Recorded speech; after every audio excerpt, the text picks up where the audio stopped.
ஒட்டுமொத்த கிறிஸ்தவ உலகம் அப்படின்னு சொல்லி பார்க்கும்போது இன்றைக்கி அதிகமாய் பேசப்படுகிற வார்த்தை போதும் என்கிற மனதுடன் கூடிய தேவ பக்தியே மிகுந்த ஆதாயம் அப்படின்னு என்ன பண்ணுறாங்க சொல்கிறாங்க. ஸோ அந்த நேரத்துக்கு பவுல் அந்த சபைக்கு ஒரு நோக்கத்தோடு கூட என்ன பண்ணி எழுதியிருக்க. நான் அடிக்கடி சொல்லுவேன், எப்போவுமே பைபிளில் இருக்கிற வசனங்களை நம்ம அப்படியே எழுத்தாக என்ன பண்ணக்கூடாது, எடுக்கக்கூடாது. கொஞ்சம் அதை டீப்பாக போய் கொஞ்சம் ஸ்பிரிட்டில் போய் என்ன பண்ண வேண்டியிருக்கு, நாம் எடுக்க வேண்டி இருக்கிறது அப்படிங்கிறதுக்கு சில உதாரணத்தையும் நான் சொல்லியிருந்தேன். அதே போல் உண்ணவும் உடுக்கவும் போதும் அப்படிங்கிறது நம்ம ஒரு கண்ட்ரோலுக்கு நமக்கு என்ன செஞ்சுக்கலாம், ஒரு அஸ்திபாரமாக அந்த வசனத்தை நாம் எடுத்துக்கொள்ளலாம். ஆனால் இதுதான் முழுமையாக நம்ம அப்படியே இருக்கணும் அப்படிங்கிறது என்ன செய்ய முடியாது, இருக்க முடியாது. ஏன்னா அநேக தேவைகள் இப்போ நமக்கு இந்த பூமியில் என்ன செய்து இருக்கிறது. அப்படி இல்லைன்னா இந்த பூமியில் நம்ம என்ன பண்ண முடியாது, வாழ முடியாது அப்படிங்கிற ஒரு கட்டம் இருக்கிறது. ஸோ அது என்ன நோக்கத்தோடு எழுதியிருக்கு, இன்றைக்குள்ள காலகட்டத்தில் எப்படி நடக்கிறது, அதற்கு முன்பாக வாழ்ந்த யாக்கோபுடைய வாழ்க்கை எப்படி இருந்தது, அவர் என்ன ஜெபம் பண்ணார், உண்ணவும் உடுக்கவும் எனக்கு தாங்க ஆண்டவரே அப்படின்னு ஜெபம் பண்ணார். ஆனால் அவர் திரும்பி வரும்போது இரு பரிவாரங்களோடு கூட வருகிறார். ஹல்லேலூயா. அவர் ஒரு பங்கை எடுத்து தன்னுடைய சகோதரனுக்கு கிஃப்டாக என்ன பண்ணுறாரு, கொடுக்கிறார். அந்த கிஃப்டுடைய மதிப்பு எவ்வளோன்னு பார்த்தோம், 67 லட்சம் என்ன செஞ்சோம், மதிப்பாக பார்க்கிறோம். ஸோ மனுஷன் 67 லட்சம் ரூபாய் கிஃப்டாக என்ன பண்ணுறாரு, கொடுக்கிறார். ஸோ ஐஸ்வர்யம் தவறு கிடையாது. ஹல்லேலூயா. எல்லாரும் சொல்லுங்களேன், ஐஸ்வர்யம் தவறு கிடையாது. ஹல்லேலூயா. ஓகே. அப்போ எது தவறு, ஏதோ ஒன்று தவறாக இருக்குன்னு. அதனால பவுல் அவ்வளோ தூரம் ரொம்ப போய் ஐஸ்வர்யவான்களாக விரும்புகிறவர்கள் கண்ணியில் என்ன பண்ணுவாங்களாம், அகப்பட்டுருவாங்களாம், விசுவாசத்தை விட்டு வழுவி போயிடுவாங்களாம். அதனால் இந்த ஐஸ்வர்யம் மனுஷனுக்குள்ளே வரும்போது கொஞ்சம் ரொம்ப கவனமாக இருக்க வேண்டி இருக்குது. அது மாதிரி நிறைய காரியங்களை பவுல் எழுதுகிறாரு. சில காரியங்களை நான் ஏற்கனவே பேசுனதுன்னு சொல்ல விரும்புகிறேன். இப்போ யாக்கோபு பாருங்களேன், அவர்கிட்ட ஐஸ்வர்யம் இருக்குது, அவர்கிட்ட நிறையா சொத்துக்கள் இருக்குது, மிருக ஜீவன்கள் இருக்குது. இப்போ ஏசா அவரை எதிர்த்து வாரார் அப்படின்ன எடுத்த உடனே ஆண்டவரை என்ன பண்ணலை, தேடலை. அதாவது ஆண்டவரை அந்த உணர்றார் அப்படின்னாலுமே முழுமையாக ஆண்டவரை என்ன பண்ணலை, நம்பலை.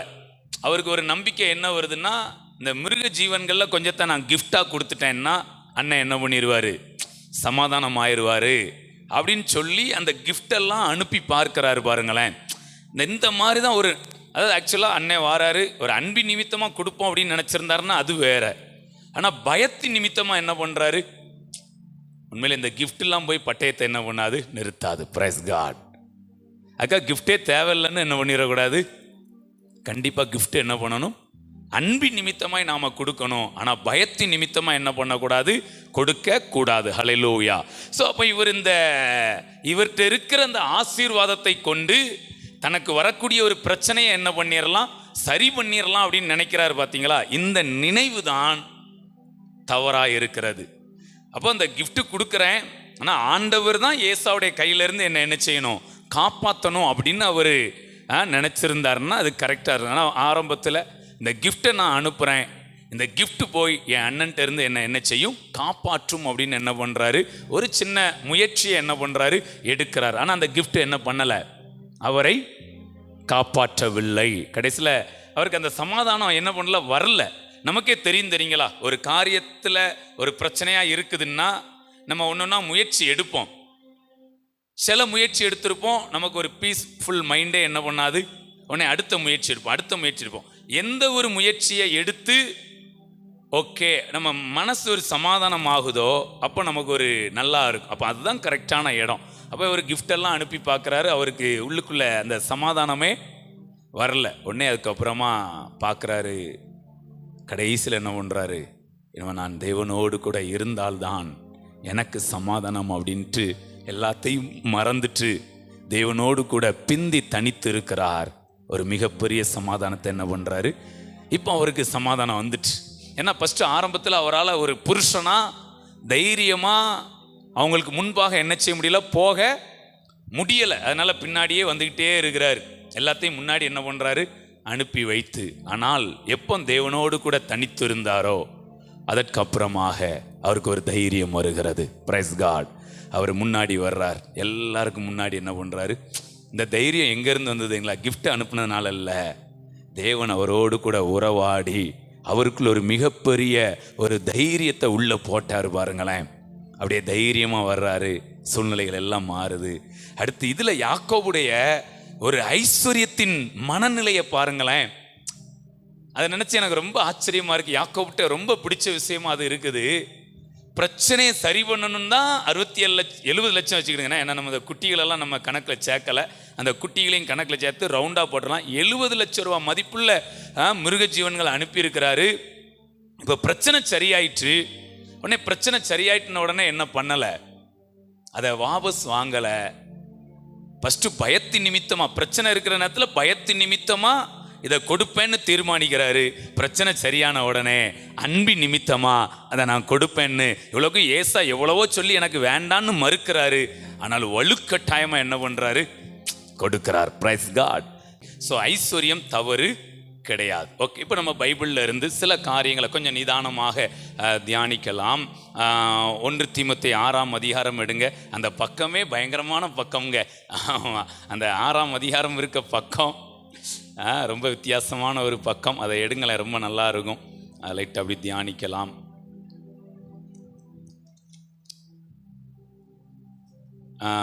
அதில் 9வது வசனம் எப்படி ஆரம்பிக்குது? ஐஸ்வர்யவான்களாக விரும்புகிறவர்கள் சோதனையிலும் கண்ணியிலும் மனுஷரை கேட்டிலும் அழிவிலும் அமிழ்த்துகிற மதிகேடும் சேதமுமான பலவித இச்சைகளிலும். இந்த வசனம் ரொம்ப ஐஸ்வர்யத்துக்கு பயங்கர விரோதமாக இருக்கிற மாதிரி இருக்குதா? அதே மாதிரி அப்படி வலது பக்கத்தில் வாசிங்க 17ஆம் வசனம். இவ்வுலகத்திலே ஐஸ்வர்யம் உள்ளவர்கள் இருமாப்பான சிந்தை உள்ளவர்களாய் இராமலும் நம்பிக்கை வையாமலும் நாம் அனுபவிக்கிறதற்கு சகலவித நன்மைகளையும் நமக்கு சம்பூர்ணமாய் கொடுக்கிற ஜீவனுள்ள தேவன் மேல் நம்பிக்கை வைக்கவும். Okay okay. ஸோ இப்போ இந்த 2 வசனமும் எப்படி இருக்கு பார்த்தீங்களா? கான்ட்ரோவர்சியலாக இருக்குது. அதாவது ஒரு பிரச்சனைக்குரியதா என்ன பண்ணுது. ஆனால் இதை நம்ம கரெக்டாக போய் என்ன பண்ண வேண்டியிருக்கு? புரிந்து கொள்ள வேண்டியதாக இருக்குது. ஐஸ்வர்யவான்களாக விரும்புகிறவர்கள் சோதனையிலும் கண்ணியிலும் மனுஷரை கேட்டிலும் அழிவிலும் அமிழ்த்துகிற மதிகேடும் சேதமுமான பலவித இச்சைகளிலும் விழுகிறார்கள். ஓகே, இன்னைக்கு இதை குறித்து கொஞ்சம் நாம் தியானிக்கலாம். இப்போ ஆண்டவரே சாலமோனுக்கு என்ன பண்ணுறார்? ஐஸ்வர்யத்தை கொடுக்கிறார். அப்போ அப்படி இப்போ ஒருவேளை அந்த மாதிரி சம்பவங்கள் இல்லை அப்படின்னா நம்ம ஐஸ்வர்யத்தை பற்றி பேசவே என்ன செய்ய முடியாது. ஆனால் அதை குறித்து பேசக்கூடிய அளவில் சம்பவங்களும் என்ன பண்ணியிருக்கு? நடந்திருக்கிறது. அதே மாதிரி நீதிமொழிகள் 3:16 என்ன சொல்லுது? வலது கையில் தீர்க்காயுசும் இடது கையில் செல்வமும்.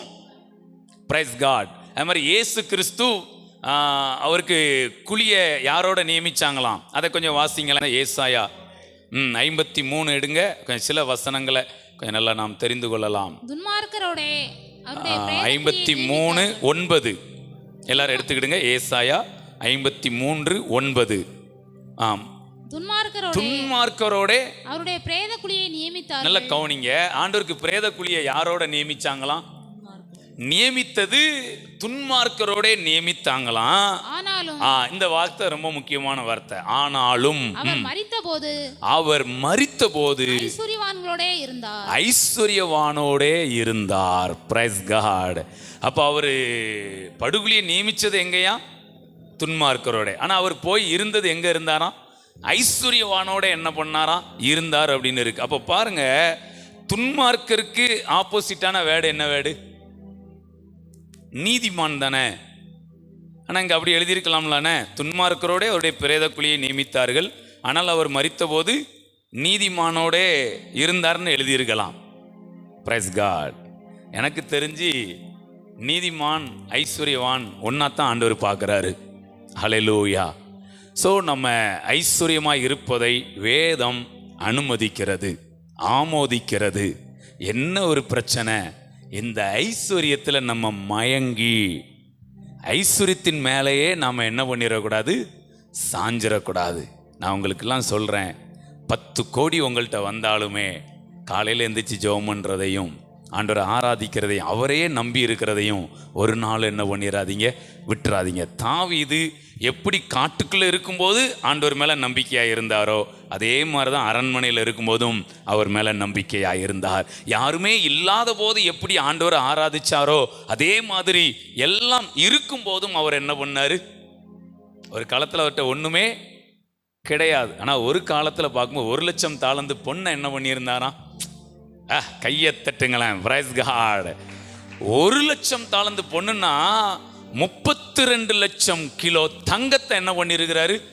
அவ்வளோத்த சவதரித்து வைத்தாலும் அவருக்கு முதல் தங்கம் யாரு தான்? Praise God. அதுக்கப்புறம் தான் இந்த தங்கம். நீங்கள் இந்த மனநிலையில் இருந்தீங்கன்னா நிச்சயமாக நீங்கள் ஐஸ்வர்யவான் ஆகிறதுல எந்த தவறுமே கிடையாது. ஓகே, இன்றைக்கு இந்த ஐஸ்வர்யத்தை பற்றி நம்ம பேசும்போது எல்லாரும் ஒரே மாதிரி இருக்கிறாங்களா அப்படின்னா இல்லை. நான் அதை கொஞ்சம் லைட்டாக சொல்லிட்டு ஒரு காரியத்தை பேசி நாம் முடிக்கலாம். பல விதங்களில் இருக்கிறாங்க. ஐஸ்வர்யத்திலே பல விதமாக என்ன பண்ணுறாங்க. ஆண்டவர் யாருன்னே தெரியாது, அவங்களும் என்ன பண்ணுறாங்க, ஐஸ்வர்யமாக இருக்கிறாங்க. அப்போது அவங்க ஒரு பக்கம் வெறும் தனி ஐஸ்வர்யவானா மாத்திரம் இருக்கிறாங்க. அவங்க நீதிமான்கிற இடத்துக்கு என்ன பண்ணலை, அவங்கள்ட்ட நீதி கிடையாது. என்ன ஒரு பயத்தின் நிமித்தமாக ஒரு தான தர்மம் பண்ணுவாங்க. ஆனால் சத்திய தெய்வம் யாருன்னு என்ன செஞ்சு அவங்களுக்கு சரியாக தெரியலை. ஆனால் தான தர்மம் பண்ணுவாங்க, எல்லா நன்மைகள் எல்லாமே செய்வாங்க, ஐஸ்வர்யவான்களாக இருப்பாங்க. இந்த ஐஸ்வர்யத்தை தேவன் தான் எனக்கு கொடுத்துருக்கிறார் அப்படிலாம் அவங்களுக்கு என்ன செய்யாது, தெரியாது. நான் சம்பாதிக்கிறேன், நான் ஐஸ்வர்யத்தை பெற்றுக்கொள்கிறேன், அதை நான் ஏழைகளுக்கெல்லாம் என்ன பண்ணுறேன், கொடுக்குறேன், நல்லதுக்கு நான் யூஸ் பண்ணுறேன் அப்படின்னு நினைப்பாங்க. அடுத்த ஒரு ஏரியா இருக்குது, அவங்க நல்ல நீதிமான்களாக இருப்பாங்க. அது மாதிரி அவங்கள்ட்டையும் ஐஸ்வர்யம் என்ன செய்யும், இருக்கும். ஆனால் இவங்களும் என்ன பண்ணுறதில்ல, இந்த ஐஸ்வர்யம் தேவன்கிட்ட இருந்து தான் வருதுன்னு என்ன செய்ய மாட்டாங்க, தெரிஞ்சுக்கிட மாட்டாங்க. நான் சம்பாதிக்கிறேன், எனக்கு ஐஸ்வர்யம் என்ன செய்யுது. ஏன்னா இப்படி நினைக்கிறதுனால தான் அவங்களால உன்னை சொல்ல முடிய மாட்டேங்கி எல்லாரும் ஐஸ்வர்யம் ஆகலான்ட்டு. அவங்களுடைய எண்ணம் என்ன தெரியுமா, எங்களை மாதிரி கடினமாக சம்பாதிக்கிறவங்களுக்கு தான் இந்த ஐஸ்வர்யம் என்ன செய்யும், வரும். இது எல்லாருக்கும் என்ன செய்யாது, கிடைக்காது அப்படின்னு சொல்லி தான். அதில் ஊழியக்காரங்களுக்கு எப்படி எண்ணம் அப்படின்னா, நாங்கள்லாம் எப்போவும் ஆண்டவரோட என்ன பண்ணுறோம், இருக்கிறோம், ஆண்டவருக்கு நாங்கள் ஊழியம் செய்கிறோம், அதனால் ஆண்டவர் எங்களை ஒரு லெவலில் ஆசீர்வதித்து வச்சிருக்கிறாரு. ஆனால் விசுவாசிகளெல்லாம் அப்படி என்ன பண்ண மாட்டார். அதெல்லாம் உண்மையான காரியமே. எல்லாரையுமே அவர் ஐஸ்வர்யவான்களாய் மாற்ற வல்லவராய் இருக்கிறார். Praise God. ஸோ ஃபஸ்ட்டு அவர் நம்மை சம்பூரணமாய் நடத்துகிறவருங்கிற அந்த தெளிவு நமக்கு வரணும். அதுக்கப்புறமா ஆண்டவர் அதற்கு நேராய் நம்மை நிச்சயமாக என்ன பண்ணுவார், நடத்துவார். இப்போ நிறைய ஊழியக்காரங்களுக்காக நான் ஆண்டவரை ஸ்தோத்தரிக்கிறேன். அவங்க நல்ல ஐஸ்வர்யமாக இருக்கிறாங்க. அந்த ஐஸ்வர்யத்தை எல்லாரும் சம்பாதிக்கலான்னு அவங்க கற்றுக் கொடுக்குறாங்க. அப்படிப்பட்ட ஊழியர்களுக்காக நான் கர்த்தரை ஸ்தோத்தரிக்கிறேன். Praise God. இன்னைக்கு அவங்களத்தான் என்ன சொல்கிறாங்க தெரியுமா, பணப்பிரியர்னு என்ன பண்ணுறாங்க. அதாவது நல்ல ஐஸ்வர்யமாக இருந்துட்டு நல்ல காரு பங்களா, பிள்ளைங்களெல்லாம் இன்டர்நேஷ்னல் ஸ்கூலில் நல்லா படிக்க வச்சுட்டு ஐஸ்வர்யத்தை பற்றி ஒரு வார்த்தை கூட பேசாமல் ஐஸ்வர்யமாய் வாழ்ந்துட்டு ஐஸ்வர்யத்தை பிரசங்கம் பண்ணாமல் இருக்க ஊழியக்காரங்கள்லாம் தேவ பிரியராகவும் தேவன் கொடுக்கிற ஐஸ்வர்யத்தை அனுபவித்து கொண்டு மற்றவர்களுக்கும் அதை பிரசங்கம் பண்ணுறவங்கள பணப்பிரியராகவும் இந்த ஆவிக்குரிய உலகம் பார்ப்பது நமக்கு ஒரு ஆச்சரியமா. ஆனால் அவங்க அதுக்காக என்ன பண்ணலை, அந்த பிரசங்கத்தை நிறுத்தவே எங்களைப் போல எல்லாரும் ஐஸ்வர்யமாக இருக்கணும். ஸோ ஐஸ்வர்யம் என்பது எல்லாருக்கும் உரிய ஒரு காரியம். இதை யாருனாலுமே நாம் அதை பெற்றுக்கொள்ளலாம். Price God. ஸோ இன்றைக்கு நாம் எந்த இடத்துல இருக்கிறோம் அப்படின்னா, எந்த அளவுக்கு நம்மள்ட்ட இப்போ ஐஸ்வர்யம் இருக்குன்னு சொல்ல முடியலை. ஆனால் ஐஸ்வர்யத்தை குறித்த மனநிலை நமக்குள்ளே என்ன செய்யுது, இருக்குது. ஐஸ்வர்யத்தை நாம் ஈர்த்து கொண்டு இருக்கிறோம். Price God. ஸோ திங்க் பண்ணுங்க, என்ன செய்தால் நம்ம நல்லா சம்பாத்தியம் பண்ணலாம் அப்படிங்கிறலாம் யோசிங்க. ஏன்னா அது மாதிரி ஐஸ்வர்யம் நம்ம சும்மா உட்கார்ந்தோடனே என்ன செய்யாது, ஐஸ்வர்யத்தின் மனநிலை வேணும். சில பிரயாசங்களை நம்ம என்ன பண்ண வேண்டியிருக்குது. இப்போ யாக்கோபெல்லாம் எடுத்துக்கிட்டிங்கன்னா அவங்க மாமனார்கிட்ட பேசும்போது என்ன சொல்கிறாரு, நான் பகலாக என்ன பண்ணேன், குளிரில் இருந்தேன், பகலில் வெயில், இரவில் குளிர், இந்த மாதிரிலாம் நான் என்ன பண்ணேன், ரொம்ப கஷ்டப்பட்டேன்னு என்ன பண்ணுறாரு அவர் சொல்கிறார். ஆனால் கடைசியில் சொல்லும்போது சொல்கிறாரு, உம்முடைய தயவுனால நான் அந்த இரு பரிவாரங்களை உடையவனாய் பிரைஸ் காட். ஸோ இந்த கிருபையின் வாழ்க்கை நம்மை பிரயாசப்பட வைக்கும், கரெக்டான காரியங்களோடு கூட நம்மை கனெக்ட் பண்ண வைக்கும். இன்னைக்கெல்லாம் ஆன்லைனில் கூட நிறைய ஆப்பர்ச்சுனிட்டி இருக்குது, இதெல்லாம் ஏமாந்துடக்கூடாது, அதுலேயும் கவனமாக இருக்கணும். இன்றைக்கி ஆன்லைனில் நீங்கள் கொஞ்சம் அதில் கொஞ்சம் மைண்டை கொடுத்து அதில் சரியான ஒரு இதில் கிளிக் ஆனீங்கன்னா வேறு லெவலில் என்ன செய்யலாம், வரலாம். எதுலேயும் ஏதாவது இன்வெஸ்ட் பண்ணி ஏமாந்துறோம் என்ன செய்யக்கூடாது. ஸோ ஐஸ்வர்யம் எப்போ தவறாய் போகிறது அப்படின்னா பைபிளில் அழகா சொல்கிறாரு, அந்த ஐஸ்வர்யத்தின் மேலே நம்ம நம்பிக்கை என்ன பண்ணக்கூடாது. நீங்கள் அதை கொஞ்சம் வாசிங்க, மார்க்கு 10ஆம் அதிகாரம், அதில் ஒரு நல்ல தெளிவு கொடுக்கப்பட்டிருக்கிறது. மார்க்கு 10ஆம் அதிகாரத்தில் 21 வாசிங்களேன். இயேசு அவனை பார்த்து அவனிடத்தில் அன்பு கூர்ந்து உன்னிடத்தில் ஒரு குறைவு உண்டு, உனக்கு உண்டானவைகளை எல்லாம் விற்று தரித்திரருக்கு கொடு, அப்பொழுது பரலோகத்திலே உனக்கு பொக்கிஷம் உண்டாயிருக்கும், பின்பு சிலுவையை எடுத்துக்கொண்டு என்னை பின்பற்றி வா என்றார். அவன் மிகுந்த ஆஸ்தி உள்ளவனாய் இருந்தபடியால் இந்த வார்த்தையை கேட்டு மனமடிந்து துக்கத்தோட போய்விட்டார். இப்ப பாருங்களேன், இப்ப ஆண்டவர் ஒரு முக்கியமான வார்த்தையை சொல்றாரு. அப்பொழுது இயேசு சுற்றி பார்த்து தம்முடைய சீசரை நோக்கி ஐஸ்வர்யம் உள்ளவர்கள் தேவனுடைய ராஜ்யத்தில் பிரவேசிப்பது எவ்வளவு அரிதாய் இருக்கிறது என்றார். அடுத்து பாருங்க 25 வாசிங்க. ஐஸ்வர்யவான் தேவனுடைய ராஜ்யத்தில் பிரவேசிப்பதை பார்க்கிலும் ஒட்டகமானது ஊசியின் காதிலே நுழைவது எளிதாய் இருக்கும் என்று. இப்ப நம்ம இந்த வசனங்கள் எல்லாம் பார்த்த உடனே அப்ப ஐஸ்வர்யம் உள்ளவர்கள் தேவனுடைய ராஜ்யத்தில் என்ன பண்ண முடியாது, பிரவேசிக்க முடியாது அப்படிங்கிற மாதிரி தோற்றம் இருக்குது. ஆனால் இதில் ஆண்டவர் சொல்கிற நோக்கம் அதில் உள்ள கொஞ்சம் போய் இருக்குது. ஹல்லேலூயா. அப்படி பார்த்தா யார் உள்ளே வந்திருக்க முடியாது ராஜ்யத்துக்குள்ள. ஆபிரகாம்லாம், ஈசாக்கெல்லாம், யாக்கோபுலாம், ஆனால் அவங்கெல்லாம் எங்கே தான் இருக்காங்களாம், ராஜ்யத்தில் பந்தி இருக்கிறாங்களாம். ஹல்லேலூயா. ஸோ இங்கே சொல்லக்கூடிய நோக்கம் என்ன அப்படின்னா, இப்போ நீங்கள் பேதுரு அவங்கள பத்தி என்ன எழுதியிருக்கு, அவங்களெல்லாம் பாருங்க. 28 வாசிங்க. அப்பொழுது பேதுரு அவரை நோக்கி, இதோ நாங்கள் எல்லாவற்றையும் விட்டு உம்மை பின்பற்றினோமே. சூப்பரா, எல்லாத்தையும் விட்டுட்டு இவங்க என்ன பண்ணாங்களாம், உம்மை பின்பற்றினோம். ஆனா அந்த ஐஸ்வர்யவானால அந்த ஐஸ்வர்யத்தை விட்டுட்டு ஆண்டவரை என்ன பண்ண முடியல. அப்ப ஐஸ்வர்யம் நாம் தேவனை பின்பற்றுவதற்கு தடையா என்ன பண்ணிடக்கூடாது. கடைசியில் அந்த ஊழியக்காரர் என்ன சொல்றாருன்னா, அவங்க வெக்ஸாய் போய் சொல்றாங்க, கடைசி எங்க தப்பு நடந்ததுன்னா இவளுக்கு பிள்ளை பாக்கியத்துக்காக ஜோம் பண்ணதுதான் என்ன ஆயிட்டு. பிள்ளை இல்லாமல் இருந்தால் ஒழுங்கா என்ன பண்ணிருப்பா, சர்ச்சுக்கு வந்து ஆராதனை. இதே மாதிரி ஐஸ்வர்யத்தை அந்த இடத்துக்கு நம்ம என்ன பண்ணிடக்கூடாது, கொண்டு போயிட. ஹல்லேலூயா. ஸோ இந்த ஐஸ்வர்யம் இயேசுவை பின்பற்றுவதற்கு தடையா என்ன பண்ணிடக்கூடாது. இது சீசர்களுக்கு அவங்கள்ட்ட இருந்த காரியங்கள், படகோ வலையோ மீனோ எதுவுமே தடையா என்ன பண்ணல. Praise God. அதே மாதிரி சகையு, அவருடைய ஐஸ்வர்யமும் அவர் ரட்சிக்கப்படுவதற்கோ அவர் இயேசுவை பின்பற்றுவதற்கோ தடையா இல்லை. ரொம்ப ஆச்சரியம். நம்ம ஏற்கனவே அதை தியானிச்சிருக்கிறோம். சொல்லவே இல்லை, அவர் சொல்லிட்டாரு. அப்போ சகைவை நல்லா கவனிங்க.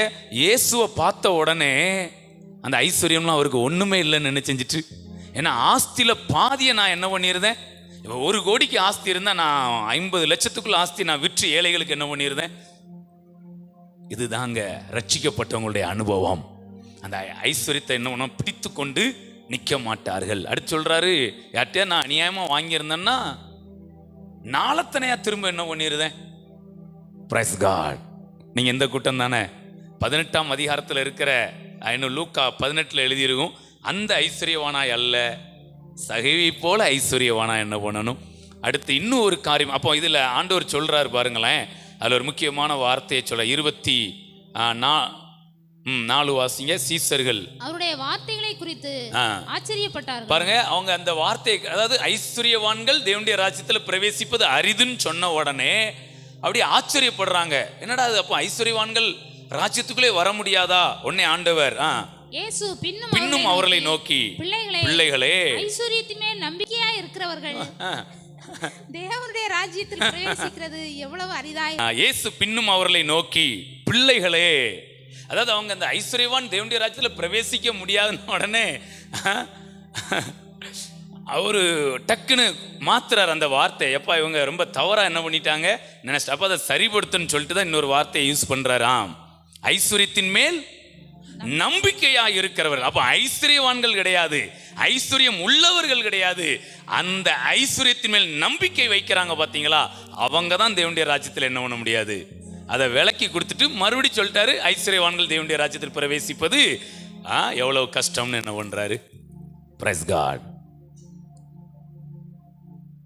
நம்ம நம்பிக்கை எந்த சூழ்நிலையிலையும் தேவன் மேலதான் நம்பிக்கை. அதில் இன்னும் சில ஊழியக்காரங்க நல்லா சொல்றாங்க. என்ன சொல்றாங்கன்னா, ஒருத்தன் கஷ்டத்தில் இருக்கும்போது ஆண்டவர் மேல நம்பிக்கை வைக்க ரொம்ப ஈஸி, அப்படித்தானே?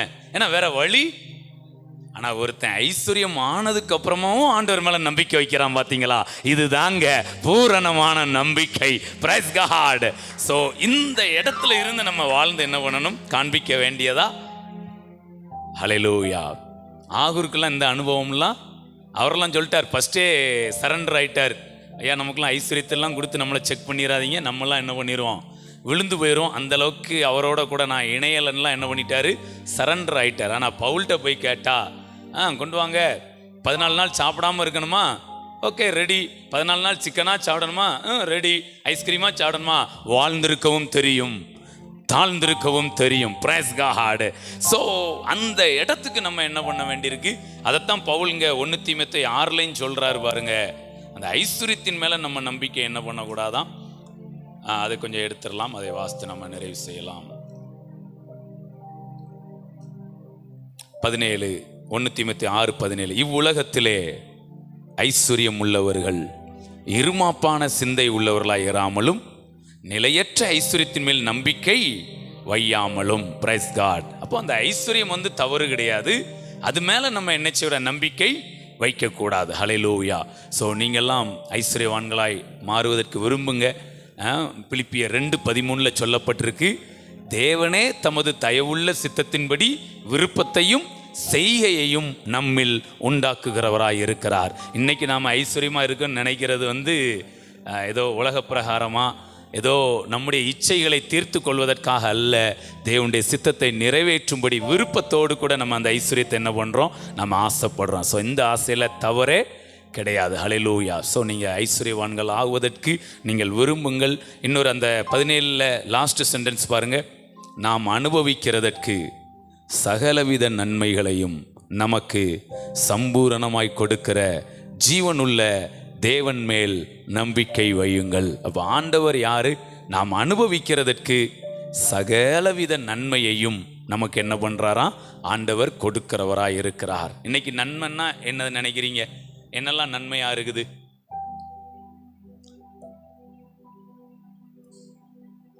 உண்மையில எடுத்த உடனே என்னதான் வருது, ஐஸ்வர்யம்தான். ஏன்னா அது இல்லாம இன்னைக்கு ஒண்ணுமே எங்க உண்மைதானாங்க. இங்க இருக்க எல்லாரும் எடுத்துக்கிடுங்களேன், நீ பணம் இல்லாதனால எத்தனை காரியத்தை நம்ம செய்ய முடியாம என்ன பண்ணிட்டு இருக்கோம். பணத்தை வந்து என்ன பண்ணணும்னா மேற்கொள்ளணும். Praise God. இன்னொன்று சொல்ல விரும்புகிறேன்.